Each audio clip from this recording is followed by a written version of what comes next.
Section 135. Announcement of the martyrdom of Joseph Smith the Prophet and his brother Hyrum Smith the Patriarch at Carthage, Illinois, June 27, 1844. This document was included at the end of the 1844 edition of the Doctrine and Covenants, which was nearly ready for publication when Joseph and Hyrum Smith were murdered. 1 through 2. Joseph and Hyrum martyred in Carthage jail. 3. The preeminent position of the prophet is acclaimed. 4 through 7. Their innocent blood testifies of the truth and divinity of the work. To seal the testimony of this book and the Book of Mormon, we announce the martyrdom of Joseph Smith the Prophet and Hyrum Smith the Patriarch. They were shot in Carthage jail on the 27th of June, 1844, about 5 o'clock p.m. by an armed mob, painted black, of from 150 to 200 persons. Hyrum was shot first and fell calmly, exclaiming, "I am a dead man."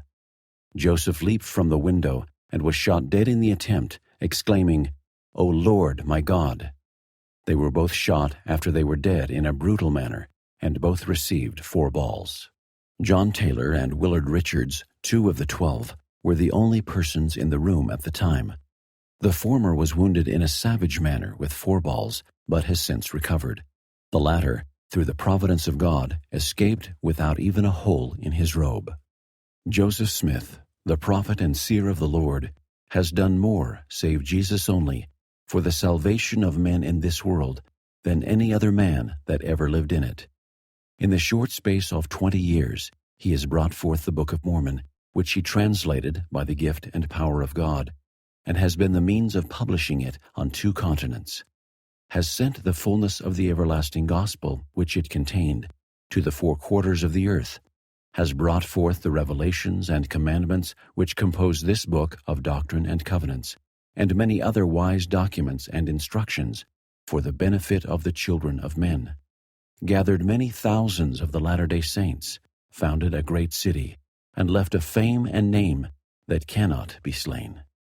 He lived great, and he died great in the eyes of God and his people, and like most of the Lord's anointed in ancient times, has sealed his mission and his works with his own blood, and so has his brother Hyrum.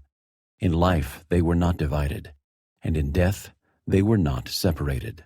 When Joseph went to Carthage to deliver himself up to the pretended requirements of the law, 2 or 3 days previous to his assassination, he said, "I am going like a lamb to the slaughter, but I am calm as a summer's morning. I have a conscience void of offense towards God and towards all men. I shall die innocent, and it shall yet be said of me, he was murdered in cold blood." The same morning, after Hyrum had made ready to go, shall it be said to the slaughter? Yes, for so it was. He read the following paragraph near the close of the 12th chapter of Ether in the Book of Mormon, and turned down the leaf upon it. "And it came to pass that I prayed unto the Lord that he would give unto the Gentiles grace, that they might have charity. And it came to pass that the Lord said unto me, If they have not charity, it mattereth not unto thee, thou hast been faithful. Wherefore, thy garments shall be made clean. And because thou hast seen thy weakness, thou shalt be made strong, even unto the sitting down in the place which I have prepared in the mansions of my Father. And now I bid farewell unto the Gentiles, yea, and also unto my brethren whom I love, until we shall meet before the judgment seat of Christ, where all men shall know that my garments are not spotted with your blood. The testators are now dead, and their testament is in force."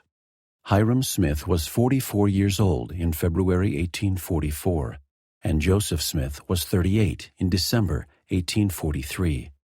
And henceforward their names will be classed among the martyrs of religion, and the reader in every nation will be reminded that the Book of Mormon and this book of Doctrine and Covenants of the Church cost the best blood of the 19th century to bring them forth for the salvation of a ruined world, and that if the fire can scathe a green tree for the glory of God, how easy it will burn up the dry trees to purify the vineyard of corruption.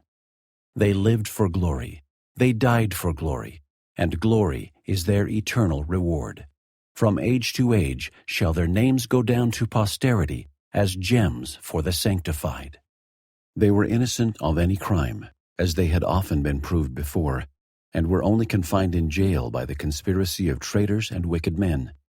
And their innocent blood on the floor of Carthage jail is a broad seal affixed to Mormonism that cannot be rejected by any court on earth, and their innocent blood on the escutcheon of the state of Illinois, with the broken faith of the state as pledged by the governor, is a witness to the truth of the everlasting gospel that all the world cannot impeach. And their innocent blood on the banner of liberty and on the Magna Carta of the United States is an ambassador for the religion of Jesus Christ that will touch the hearts of honest men among all nations. And their innocent blood, with the innocent blood of all the martyrs under the altar that John saw, will cry unto the Lord of hosts till he avenges that blood on the earth.